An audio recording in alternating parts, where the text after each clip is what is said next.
What if the road to ruin is paved, not with bad intentions, but with the very virtues you hold most dear? You strive to be a good man. You aim for kindness, for helpfulness, for peace.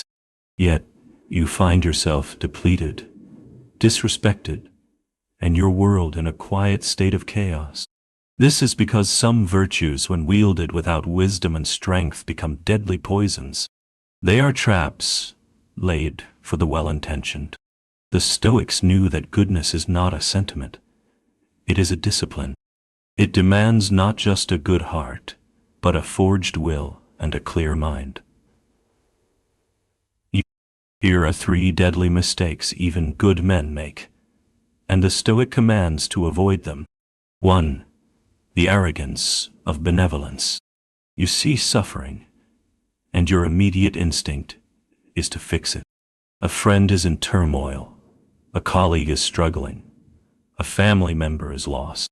You rush in, offering unsolicited advice, crafting elaborate plans for their salvation, attempting to command their lives back into an order that you design. You believe this is help. The Stoics would call it arrogance. This is a deadly mistake. In your crusade to solve their external problems, you desert your own primary duty, the command of your own inner citadel. You are not their savior.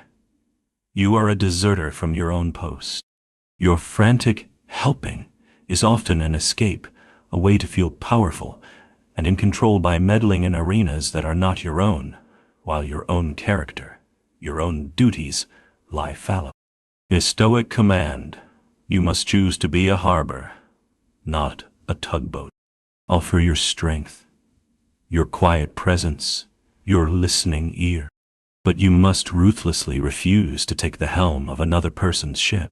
Their choices, their battles, their fate, these belong to them. Your duty is to perfect your own character, to be a lighthouse of virtue so that others, if they choose, can use your light to navigate their own storms. 2. The tyranny of self-sacrifice. You have been taught that a good man puts others first. So you say yes when you mean no.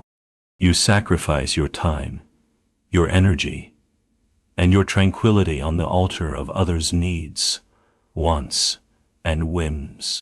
You wear your exhaustion like a badge of honor.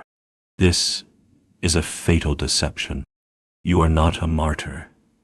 You are a burning ship with no captain. By neglecting your own well-being, you are not serving the world. You are systematically destroying the very tool you need to be of any use to anyone. A depleted fortress cannot protect its kingdom. A warrior with a broken sword cannot defend the innocent. Your relentless self-sacrifice is not nobility. It is a profound disrespect to your own potential and a guarantee of your eventual collapse. Stoic command: you must treat your own well-being, your time, your energy, your inner peace as a sacred trust. It is the fuel for your virtue. Guarding it is not selfish. It is your primary duty. You must learn to say no with the finality of a locked gate. You must schedule time for your own reflection and renewal with the same seriousness you give to a king's summons. Only from a position of fullness can you give anything of true value. 3. The cowardice of peacekeeping. A hard truth needs to be spoken. A boundary needs to be enforced. A wrong needs to be confronted. But you remain silent. You choose to be agreeable rather than truthful because you fear conflict. You tell yourself you are a peacemaker. The Stoics would call you a coward. This is perhaps the most insidious mistake. In your quest for a fragile immediate peace, you sacrifice the greater lasting harmony that is built only on the bedrock of reality. You are not a peacemaker. You are an accomplice to falsehood.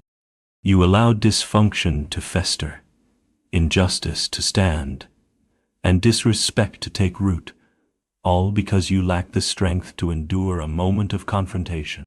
A Stoic command. You must forge a courage that values truth above comfort. You must understand that virtuous conflict is sometimes necessary to achieve genuine peace.